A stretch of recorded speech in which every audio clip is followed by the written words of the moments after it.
I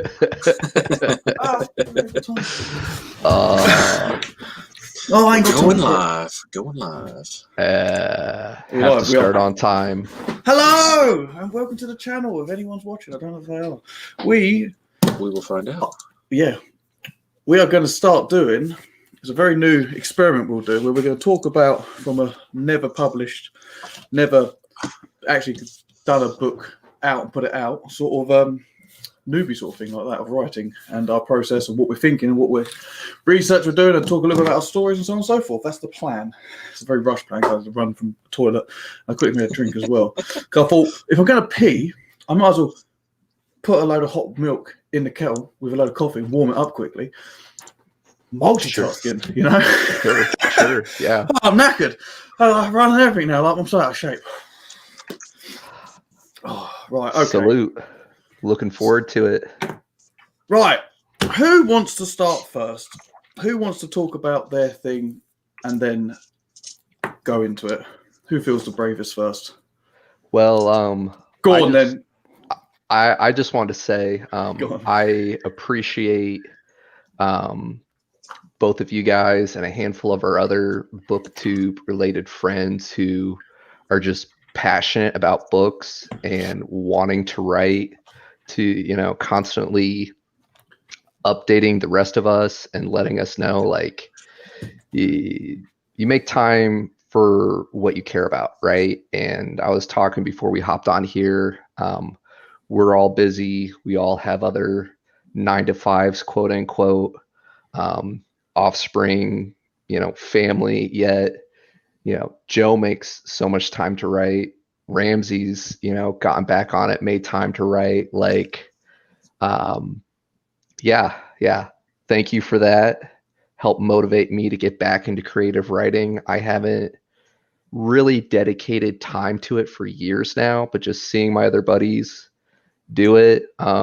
Yeah, thanks for pushing me to get back into it.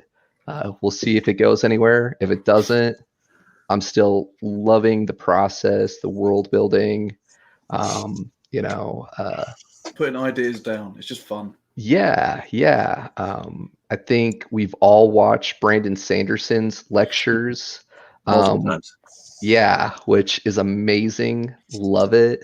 And really want to start. I have a couple story ideas that I'm kind of curating myself. And then my brother Pete and I, who do the channel Geek on My Sleeve, we've just been having a blast. And Ramsey cited it where Sanderson says, like, sometimes for his novels, he goes and he'll just put down like different ideas, and all of a sudden like 2 or 3 ideas will mesh. And that's where he gets like a really cool story. And for my brother Pete and I, that's kind of where we're at.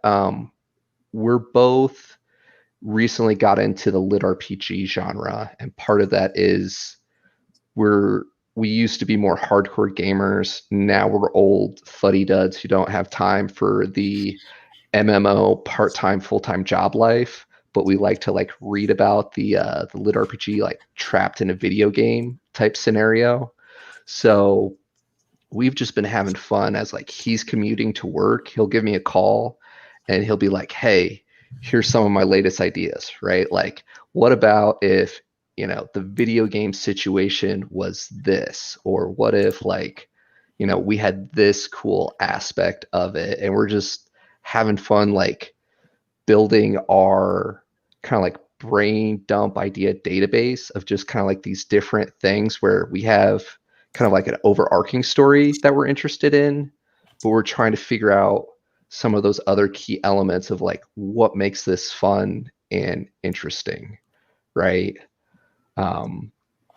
One of the more recent fun ideas, if we want to get a little bit more specific, that we were kind of like spitballing around was, you know, really interested in like AI and how that's advancing. And I think like video games, it's going to be interesting to see how those kind of like play a part and become more sentient. But just for like an overarching idea, what if like the AIs from like a classic MMO kind of like rebelled with like the latest expansion pack because they felt it went too far in a different direction to where the game wasn't sticking to the core values anymore, and just kind of like living inside that world as the different factions inside the game kind of rebel against the system and play it out. But yeah, that's kind of where we're at our process, a lot earlier in the stage than where you guys are. I have on my end of it. I think that sounds really cool. Like the lit RPG world is one that I want to start reading into.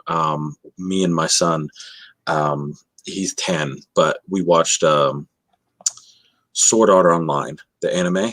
Yes. And he thought that was like the coolest thing, you know, and he went in. I watched like the first 6 episodes. He watched all of the first season and the second season. And he's like, Dad, I think they got a 3rd season coming out. I want to watch it. I'm like, all right. So I want to read some of those with him, you know, and see which ones what might be on his level, you know, that maybe I could pass on down to him. But I have, and I don't know if I can share my screen with you guys. I'll show you. I don't know. Okay, share screen. Okay, I want to share that one. Is it working? And oh, there we go. And I've got added to the stream. Okay. So this is something I wrote out while I was at work. I'll zoom in on it, but see my bad eyes. I'm not squinting at the screen like this. Yeah, I can. Very cool. So this is on the back of an elevator machine room door. So I've got Alpha and Omega, and then on the Greek alphabet, Mu and Nu are the 2 middle letters in the Greek alphabet. So it'd be Alpha, Omega, and Mu Nu are 3 suns that rotate around each other. And then I've got 2 really fast-moving planets that are close to the sun that nobody can live on, and Sonic and Gonzalez are the 2 fast-moving planets. And then I have no names for these 5, but I want to do. They're all 1,000 years apart in technology development. So, you know, the first one's going to be like cyberpunk. Second one is like turn of the century, kind of late 1800s, early 1900s, then Renaissance, Middle Ages, and then barbarians. And then I don't have a huge plan for this one, but these are the dead giants. They're going to be way out in space and be cold and frozen. And so Fio Fum, like Fee Fio Fum. And then the ringed planet will be Ash Nags, is the name of the One Ring in Lord of the Rings. Oh, so, nice. but that's kind of like my my world building. And then every 10,000 years, the planets will like have catastrophic things happen and then get reborn. So, you know, I can throw a bunch of stuff in there. But I've got on the 4th planet, the one, you know, that was 1,000 years behind, I'm going to have an immortal character. And like he wins a card game against death and wins his immortality. And so I've got a lot of stuff planned where he'll be in every story, maybe just like a slight cameo, but he'll like pop in, and he'll have his own stories too. But it's kind of like my idea, like Brandon Sanderson and Stephen King, like the way that they've tied everything together. I want spaceships, but just in my universe, like not extra universes, but like, and then I can, if I give myself the freedom to move between the planets, I can keep everything tied together, but I can do barbarians and I can do cyberpunk spaceship, you know, battles in the same universe, you know, and that's kind of what I was thinking there. All right, yeah. So that sounds good. Yeah, so I'm really excited, but I've written a little bit of a story this week just because you guys got me excited about it. I wrote like 400 words of a story about 2 twins that have to share a life. And so they switch off every year and are cryogenically frozen. So they leave each other video diaries of like, this is what I did this year. And they go back and forth in their life. But they're on the cyberpunk planet. So they have a 500-year-old lifespan. So you don't really notice that they're not getting much older because nobody gets really old on that planet. So it's I'm excited about it. I'm bringing a lot of because the one that's currently frozen is a dad. and the other one is the uncle, but he has to pretend to be the dad. So I'm going to bring a lot of like my interactions with my daughter into it, like things that we deal with. And then with one of my nieces, she has Down syndrome, and we have a really close relationship. So kind of try to tie my dad and my niece side into like a short story. So. Cool. They say write what you know, right? Yeah. And that's where you pull a lot of inspiration from. So yeah, very cool. Very cool. Right, my turn. So mine is it's an invasion story. It's going to be a military sci-fi space opera thing. Is it our Earth or a different planet? Nothing to Earth millions of years ago was around. It's set millions of years in the future, away from Earth.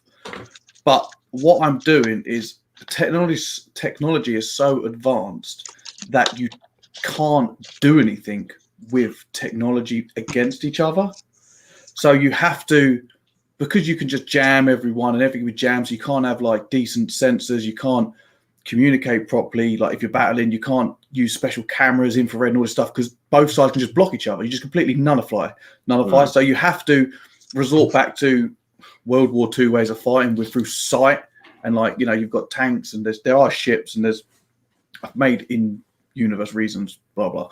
But like so you still got the gritty fighting that most people who like military sci-fi and space opera like, but with a lot of technology.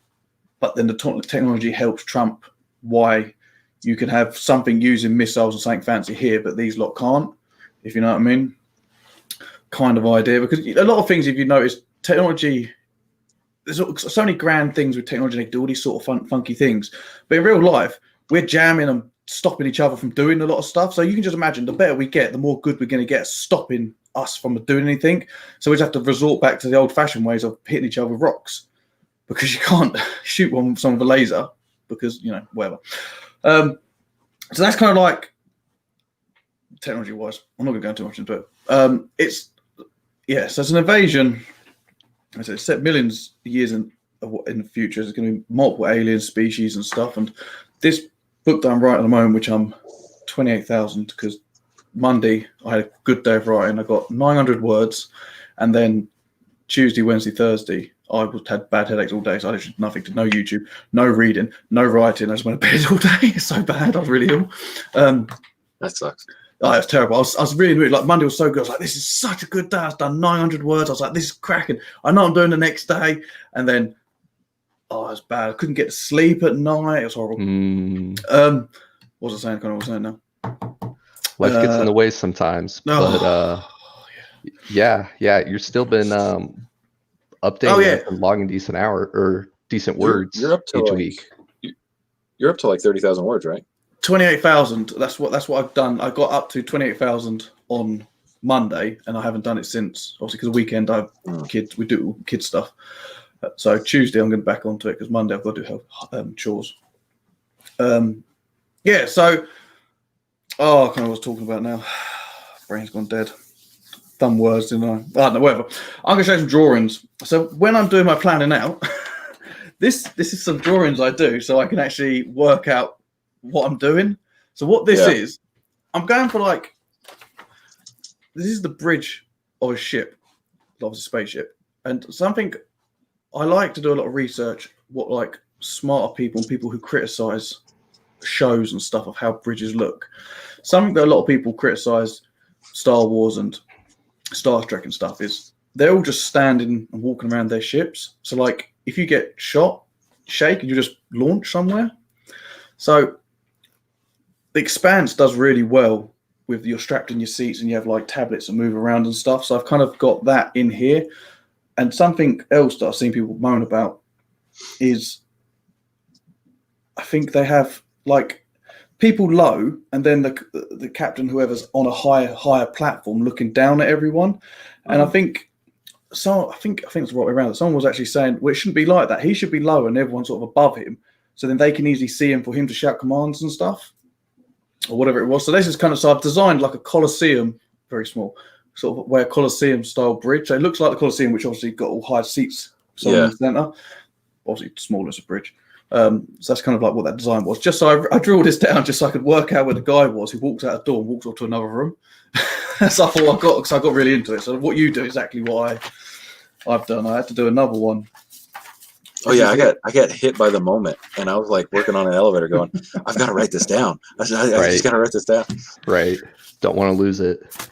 Right. So that's it. I remember what I was saying. So about me fingerball. So it's an invasion. What my idea is regarding the story. It's a standalone book. I'm not going for doing a series and all these things. I'm writing a single book that starts and finishes and does itself. The story of the universe is massive. Like, it's obviously they've been invaded, but this is just one planet in millions of planets that have been invaded. But it's just focusing on these characters who's got to deal with the issues going on. So their story will be done. So because it's my first book, I know my first book's not going to be amazing. So I don't want to do a first book and be like, it's going to be a trilogy, because I know people are going to buy it, which I know they're not going to do. So hopefully, I say so a lot when I'm nervous. Hey, Sanderson wrote Mistborn as his first trilogy, and it does all right. Right. But he did what, 13 books in total, so he went back on stuff, didn't he? Oh yeah. He, like, you know, his first book is a lot of like the bare bones of like the Stormlight Archive. Like Bridge 4 is in his first book. And if you actually have access to the BYU library, you can go read it. But I think there's one copy in existence. Well, I've written a couple stories which are just on the computer, which are just terrible. Like, if you saw my writing now is not amazing. Before, it was so bad. I remember when I first did my first draft of about 12,000 words, and I went, obviously the first part of it wasn't a full draft. Then I went back over it and I literally changed everything because just I didn't know how to write, and I still don't know. I'm still learning. This is something that's really fun about It's a what we're learning doing. process, right? And because I'm pumping out, doing a lot more reading now, it's definitely improved my ability to write and trying to find my little niche, what I like. Mm-hmm. So what I'm going for is third person limited, because I really like the idea of only seeing what I see, not what's over here. You know, but I've got I think I've got 4 characters who, 2 characters are kind of around each other and the other 2 aren't, but one's in a small ship that zips around, and he's the fleet admiral of everything. So you see the 2 perspectives of the ship, of the fleet, and the fighting and stuff. So that's, even though you only see from this point of view, he's controlling everything, and then you actually see people who are actually fighting in the ships. Kind of the same what I'm doing. I've got a Marine, I've got someone who's got some powers, not silly powers, but some powers. So that you see, like, you see him doing what he does, and then you've got another point of view of someone who can actually see him doing what he's doing. So you get 2 perspectives of that. Kind of what I'm doing. It's an idea. If it works, it works. If it doesn't, you know. What Go on. How do you plan out your story? I know for me, I've got a beginning, an end, and kind of what I want to happen through the story, like little checkpoints, I guess, along the way. And then the interconnectedness is the hard part for me, like how to make dialogue, how to describe things where it doesn't sound super repetitive.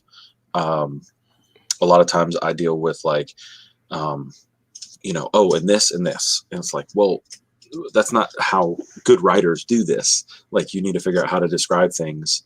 I'll use awesome or something like that 600 times. And, you've got to be better about that. Like, how do you knock that out? I'm quite conscious about repetitive words. I have noticed, I'll get to like how I plan out stuff, but because I've noticed I say battleship a lot in my thing, but it's only because it's a big battle. But I try to change words up. So if I say awesome, I'll then consciously know that I've already said it twice in this thing describing something. So I'll try and be like, then try and change another word up, like that. How I sort of, I have a lot of it in my head. So I think about story usually, and I sort of think about, usually it starts with one character doing something, and I sort of expand on that, sort of thinking, all right, what do I want these to do? What's going on? And I'm thinking, right, I want ships, and I want ships fighting, and I want people on the ground. So I'm okay. They need task and objectives. So someone's coming to invade them. So I sort of worked out there's going to be invading. This is all stuff that I'm just thinking about in the cut over nights. And then I work out. So then I sort of thought of a few cities and what the cities do, and then I sort of like went into again the world of the cities and sort of just built this whole thing up in my head of this one planet. And then I just sort of like designed the character up, sort of started just typing the character into a story, just going, he's like a blob in my head. So I started off with a guy called Tim. I don't know if his name's going to be Tim or not, but Tim he's called. Tim's doing something and he's going on, and then as stuff sort of happens, then my technology evolves, because first he was talking to an AI, and then he went to something to his it's like a watch wrist thing that he's talking to someone, and then that technology just evolves, and I sort of flesh it out, and then I do my first chapter. Like I know my end goals as well, sort of like I know the invasion's coming, they're going to sort of stop the invasion or neutralize it. They're not going to completely resolve it, because I know I want this to be an ongoing situation for a long time. The grander battle. So this is just like their story's going to be whatever it is. And then I just write and just go with it. As stuff adds, new ideas come in, I just keep adding. And then if I like an idea and I decide to go with a new idea, I just change over, add notes at the bottom that change here, add this. If I decide that the sky should be a different color, I just write at the bottom, sky should be a different color, and just continue that it's a different color. And then sort of again, overnight, I think about more stuff about them. And then I sort of got into a predicament that I've got no space battles. So then I have to bring up a character, and I need to bring up a few more characters. And then how I want to deal with the space battles, and that's how I end up with two. One's in a fighter pilot, one's controlling the entire battle. So then you've got the two different perspectives. Something else that I look into a lot is I want mine to be as realistic as possible with the made-up stuff. So like physics is correct. So like, the ships have to turn correctly and then go and then turn and they drift and stuff. I don't like the Star Wars and Star Trek, you can fly like a plane. So I want it to be as realistic as possible. So then I have to take that into account with stuff. And then a space battle is completely silent. A lot of times you see, movies and stuff. Pew, pew. And, it's like there's no oxygen. There's no sound in space. Yeah. So a lot, So all stuff like that I do. I just sort of do loads of research. I take notes. I've got lists. I just lists of stuff. This is just nothing. I've got loads down there. Some elsewhere. I've got a document thing here for everything. I just add on. I've got something. I'll show you. This is on my. Go on. You say something. I'll just show you something. It's good to hear your process, because your momentum makes a lot more sense now. It sounds like where you get an idea and you start going, and then as details change or as it evolves, you don't let that hold you up. You just incorporate it, make some notes, and keep going. And that's something that I really struggled with in the past with some of my other stories. Like something else would just click. I'm like, oh man, like that would be so cool to incorporate this. And then I'd want to go back, and it would just slow down my momentum. It would slow down the progression. And I do the same thing with you when it comes to names, because I could get like so caught up about like trying to find the perfect name where it's like, okay, this is like working draft, Tim, Tom, Bob, ready, set, go. And then when those details kind of click, I'm a huge fan of typing, just because if I tried to write it, I wouldn't be able to read it. A, B, C, D, E. That is their names. That's you go. I don't know what they're called, but it's A, B, C, and D, and that's just what I go with.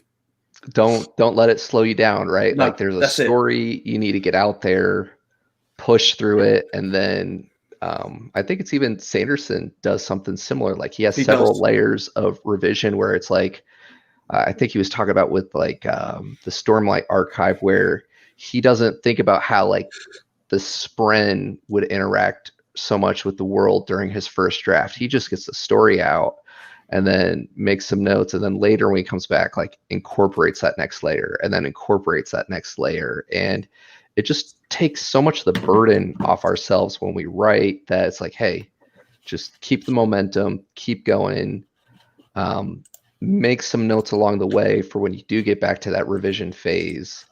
And I think, again, in his videos, he says, if you just finish your story, you're already leaps and bounds beyond so many writers to have a completed novel. So I just, as I'm getting back into the process, reminding myself like, hey, like I'm going to get what I can outlined, have the good solid structure. I don't have to have everything figured out. And then just go, right? Like get words on a page. Yeah, so exactly like that. I've got something that happened, and I know I wanted to add a bit more details to this captain who was in charge of the ship. So I sort of added I need to add more stuff to him, and I need to add some more life to certain ships just to flesh them out. So I know I need to do that, so I just stick that add that at the bottom. So when I come back around the second time, I can just insert stuff that I know I'm lacking, but there's no point in me re-going over. If you start re-going over a chapter, you're forever changing and you're never getting forward. Finish your story, then yeah. Or do at least you guys, a chunk, right? Go ahead. Like what I'm nervous about is putting all these words together for a full-length novel. So I figured I could start with a few short stories on ideas that I've kind of had floating around in my brain forever. Had an idea about this guy that gets falsely sent to prison because he was set up, and the way that they do prison on this planet, and then something about him will make it where they didn't realize this, but what they do is they slowly crush you to death. So they add metal plates to you and have you break rock. And so he it basically gets a death sentence, but they keep adding these metal plates to him. And he's like this, he's just trying to do his time. He's trying to get by it. He doesn't realize it's a death sentence. So they've been adding these metal plates. They add thousands of pounds of weight to him, and he gets Goku strong. And, that's what I was thinking. He gets out, and then he goes and does something. And that's as far as I've got on that idea. And then there's a guy who accepts the call to be a demon hunter. And an angel comes to him and it's hey, you have to go hunt demons. He gets the flaming sword, and then, just stuff like that where I could do short stories and get my ideas on paper and maybe learn to write more. And not have to go into a full-blown novel. I know you want to say something, Cole, but short stories and novels are two different things. Yeah. You got to it's hard to do. I mean, especially for new people, you know what I mean? So do your novel first, and then once you do your novel, once you're going through the editing stage and taking a month off, which a lot of people advise you to do, then do a short story because you're something fresh, if you know what I mean. Don't skip between your stories. Finish your one that whatever you want to do your one, get that done, because something that Brandon and other people have said is you're getting out of doing your story by doing something else. Don't start another project until you finish your other project. Oh yeah, no. You know what I mean? I don't want to start a novel until I think I'm actually a competent writer. Well, the only way you're going to learn is by doing it. That is it. I granted, we're all novices here. I agree with Joe's last part there, but I do see wisdom in stretching your legs, right? So maybe taking on some less ambitious projects, or just getting the practice out of the way and getting the creative juices flowing. And I do like the idea of doing some smaller pieces. But I agree with what Joe was saying. I would probably have trouble bouncing back and forth. And then I would also worry about my characters as well bleeding into each other, maybe a little bit if I switch projects. But I do like the idea of doing mini writing exercises just to kind of stretch your legs, whether that be short stories or other pieces. Could be fun. So something that I am doing, which I know it goes against what I just said, part of kind of advertisement marketing is, I was talking to someone else and he gave me an idea, an author I was talking to. I'm going to do my first story. Once I've done this story, I'm going to have the month off of it to let it settle so you have a fresh mind. In that month, they say, write something else. My plan is to write a short story within the same universe, which is before my story takes place. It's something that happens at the beginning, which isn't major, but it's just something that just sort of gets the ball moving. You know what I mean? Mm-hmm. So I'm going to do a short story of that, and then again I'll put that to the side. Then go back to my edits of my book. Once that then goes off to editing, which I want to talk about editing a bit later. Once that goes off to editing, I'll then go back to my short story, go through the edits of that as well, because I'd like to release that up free, stick it out free on Kindle or whatever, and if someone wants to buy it as a paperback, amazing, for like a couple of quid or whatever. But stick it out for free, because if people like it, hopefully they'll be interested in the main story I'm doing. Free, anyone picking anything up for free, as well as short stories and very small novellas and stuff, sell really well.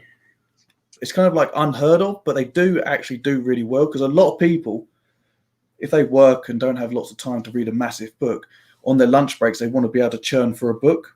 So a short story, which is a 7,500 word one, couple lunch breaks, they could get through a book and they feel like they've achieved something, rather than if you've only got lunch break and you've got a big thick book like that, it could take you a year, a couple hours a day, you know? How much did you say your short story is? 7,000 words? 7,500.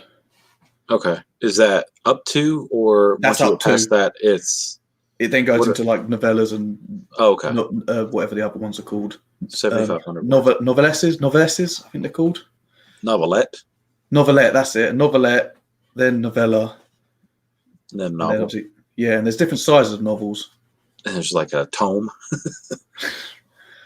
Right. So go on, as you're saying, Carl, before I interrupt you, sir. Yeah, I don't remember. So, yeah. So how far are you looking at both of you? If you do finish up your story, are you planning on editing it? Obviously, you'll do your own edit, and then would you plan on actually getting it edited correctly from a professional who knows how to do it, or are you going to wing it and do it yourself? I'd probably do the first edit myself. And the first edit, yeah. The problem I have is I personally never went to college. Went straight into trade school to work on elevators. And the grammar is going to be, spell check's got me on spelling. But like grammatically, that's something I'm worried about. Like I make some weird grammar issue. See that blue squiggly line? I'm like, well, I don't know what I did wrong here. I've got it everywhere. Look up Yeah. Grammarly. They have a free version, and I actually pay for the subscription for some of the stuff I do for work. And yes, like it's taken my writing to the next level, because Grammarly not only does non-affiliate, et cetera, but yeah, like they teach you how to like fix your sentence structure as well. Like the free one is good, but the subscription for me was worth it because I do so much writing, and it helps you. It's, I want to say maybe close to $10 a month. So it's a bit, yeah, it's a bit more. And if you don't do a whole lot of writing, it doesn't make sense. But I do so much writing for work that like I find myself writing better because it catches the grammatic errors. It catches if you write stuff in like past tense when it should be present tense and stuff like that. But yeah, really cool tool. But to answer Joe's question, I would probably do the first couple rounds myself, and then see who within my network would be willing to help me get it to that level before taking it to somebody professional to have it done. So yeah. See, yeah. So the first, I'm editing the first bit myself, because I've got to re-edit, add all the notes and changes and stuff, and then I'll probably give it another go over, because you go through the first load and then you'll add additional tweaks. Hello, person who just joined. And then after that, give it, depending on how I feel on that, what I'm thinking of doing is just sending the first quarter of my story off to the editor to get it edited, because then I'll give that to some people who are willing to do some beta reading just to see if the first quarter is interesting. Right. Because I think it's about I think like 1 to 2 cent or 3 cent. I think it's about 3 cent a word. So that's about £1, a penny a word. So it works out for me. I think if you say it's a 90,000 novel, it's going to be $900. I think it worked out, or 900 quid. I can't remember whatever I worked out was. Right. So I don't mind saving up and doing that, but I need to know the first quarter's interesting. If people are interested, there's going to be stuff wrong. That's not a problem. I want to know if it's interesting. People, decent enough people, kind of are interested with the idea. Then I'd commit to doing the entire thing. Then I'll send the whole thing off to a few beta readers. Then I'll go through the process of seeing what the betas read and do tweaking, blah blah blah. Mm-hmm. Well, one of the things that I was looking at too is, you were saying doing third person limited. I'm doing, and I'm not even sure what this is called, but like first person, omniscient, and you get his thoughts. So, really, like, I have a character, and I let my wife read it.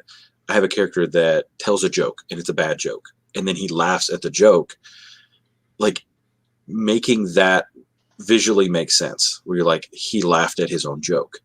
What did I write? And he actually broke down in laughter. My brother's an idiot, so it was like, does that, because she said, I don't know if that really worked right. I'm like, yeah, but I don't know how to make that work right.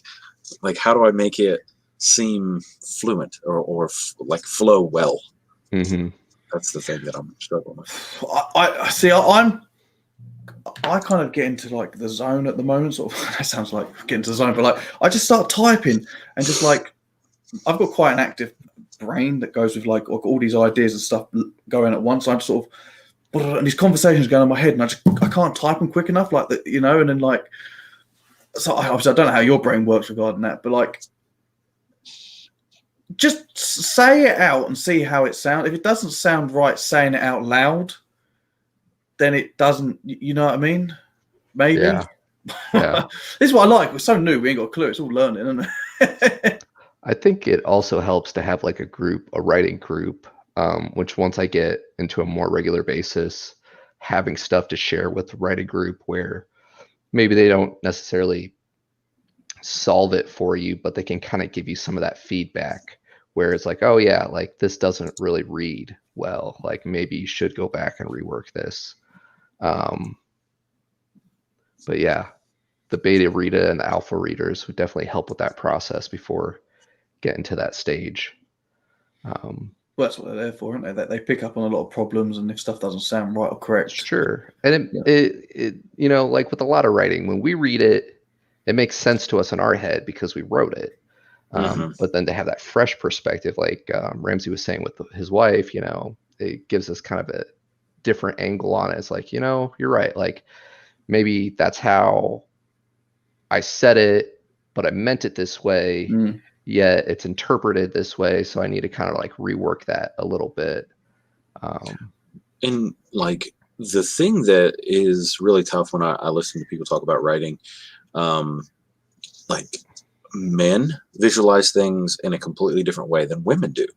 So, we're very like visual. Like we walk into a room and we notice everything that's in the room, but we may not notice like, this person looks really, really upset. This person looks sad.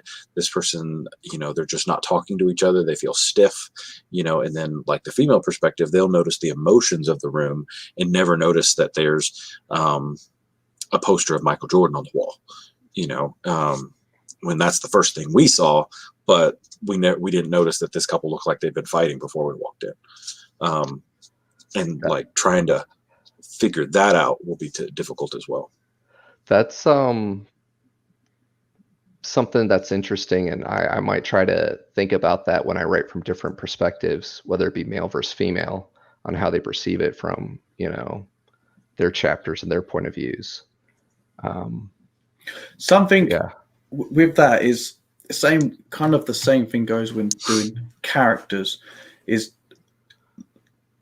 when you have someone, try and make every one of them different. So men, not all, but act this way. Females act this way, and then the same as when you're doing your characters, try and always make them a bit different. So they always do something individually, like a word or something as well, just to show the differentiation between each character. If you know what I mean. And the same as what you're saying, like men notice visuals, females sense. Obviously, it's a bit more than that, but you know, again, characters like something I've tried dabbling with is I've got one character, just he will always say one specific word. So he'll say mate, for example, and then another guy won't say mate, he'll say friend. Just to show there's a bit of indifference, and obviously, you know, there's try and do more than that, but it just shows that they are not all just the plain. Because if it's just you through how you're talking, if you type every character the same because you're typing it, you know, you've got to put in that bit of effort of trying to make sure they sound different, because they do talk different. I talk different to you. You know what I mean? Added extra things like that is another thing that I'm working on, trying to do better with. Yeah. And yeah.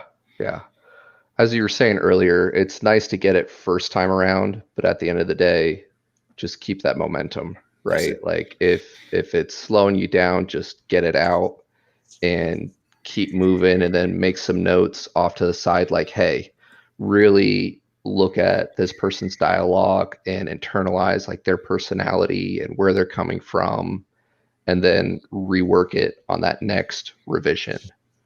See, something, you know, in Lost Fleet, how Blackjack always chats in his head a lot. I really like that, because it's something I do. So I've sort of put a few characters who do that as well.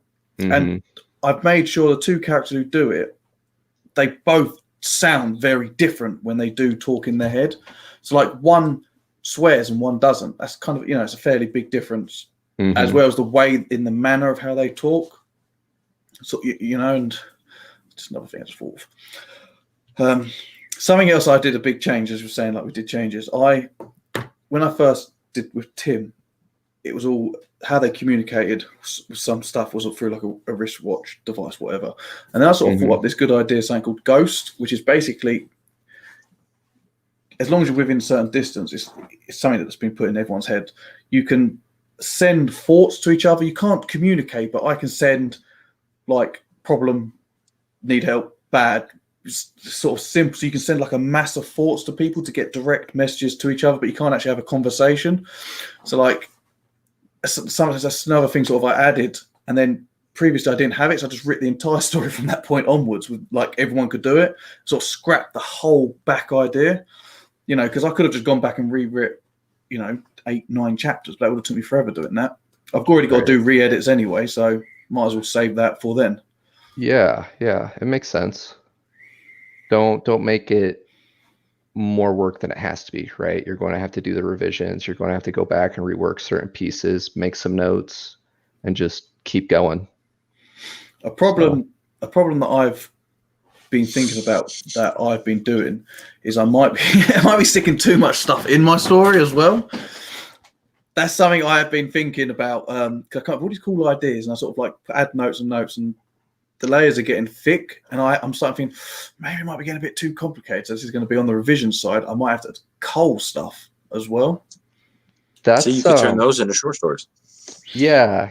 I was about to say, like, that's kind of where Pete and I are at, where we keep thinking of these cool ideas, and we keep reminding ourselves, like, hey, we're just going to add this all to our brain dump, and then maybe that's not one of the 3 to 5 that we incorporate in this one, but we then have it for future novels or future pieces where like we get to this and then we look at that list and it's like, hey, you know, like this makes more sense with that, you know, and just have it on our cheat sheet. So this is what that same thing. So I don't know if you can see. So I've got that, and then I don't know if you can actually see it scrolling, but it just flicks like that. That's all added notes of just stuff that I've got 3 of them. I've had to make 3 different versions just so I don't get confused, because there's like time stuff. That's all like interesting stuff and ideas I think could work at some point across the story I'm doing. Yeah. So I've I've narrowed down the specific things, which this is sort of like with the process of working out your story, is just keep writing, add new stuff to it. If you like it, go with it. If you don't, change it back, and then you get a feel of what you want your world to be. Right. And that's kind of where I've got to now. I know pretty much the basics of what my stuff is. Mm-hmm. And then all these amazing ideas that I think anyway amazing, I'm just chucking them into a list, and then I can just pick out something, maybe for this, maybe for another time. Or when you get feedback from your beta readers, right? Yes. They're like, hey, this doesn't work. And so then you can maybe try to incorporate something else. And then you find that thing that meshes. Yeah. And it saves us time later down the line, right? When we got other pieces to do, or we get another like really cool idea. We look at our master list and you're like, hey, like this really cool idea or this really cool story, character arc. And then you got like all these other components, and it's like, bam, here we go. So, yeah. Anything else you guys want to talk about for this episode? We can always talk about more next episode if you want. Not on this one. I think we laid out a good groundwork of like things that we want to look at and try, and maybe we can like maybe we could all watch like one of Sanderson's lectures and talk about it next time. See like what we got out of it or something like that. I think I've watched nearly all Heck of them. Yeah. All right then. Well, that's cool. What we'll do is, you want to do it next week again?